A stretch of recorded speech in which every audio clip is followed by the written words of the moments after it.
வெறும் சிக்கல் எதுவும் ஆகல. இல்லைண்ணா வசந்த நைட்டே ஏரியில் படுக்க வச்சிட்டேண்ணா. எனக்கு காலையிலே தெரியும் ஃபோன் பண்ணும்போது ஏதோ 7:30 நாங்கள் வரீங்க. எதுவும் பண்ணலண்ணா, குணால் தானா. தெரியும் கூட நட சண்டை கஷ்டம்ண்ணா.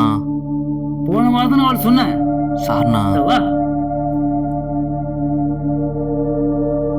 யாரா முதல் கை விட்டீங்க? நானும் வசந்தும் நைட்டு வேலையை முடிச்சுட்டு வரப்போ குணால் தானே வண்டி மடக்கி நம்ம கேட்டான். இல்லைன்னு சொன்னதுக்கு வண்டி எட்டி வச்சிட்டானா. அதான் வசந்த் அஷ்டான். இப்படி ஒரு சீன் ஆனது மாறி எனக்கு அதுக்கு மட்டும் போகாத மாதிரி பார்த்துக்கண்ணா. மாறி காதுக்கு போனான்னா மாறினா பெரிய பூலா? இல்லைண்ணா அப்படி சொல்லல. நான் பார்த்து ஆளாகண்டாங்க. அது நீங்கள் சொல்லணும்னு இல்லைண்ணா, உங்களுக்கே தெரியும்ண்ணா. சரி நீ போய் பேசுனிரு, நான் அப்படி போயிட்டு வரேன்.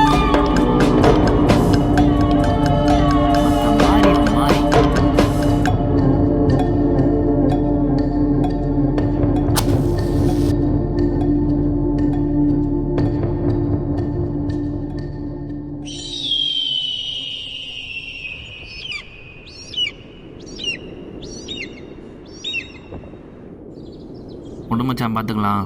அன்பனை பேச கூப்பிட்ருக்கேன். அந்த குணால் தேவடியா பையன் வருவான். வந்தானா கையை கை விட்றாத. பேசுறதுக்கு தான் கூப்பிட்ருக்கோம். நாங்கள் பேசிக்கிறோம். ம்.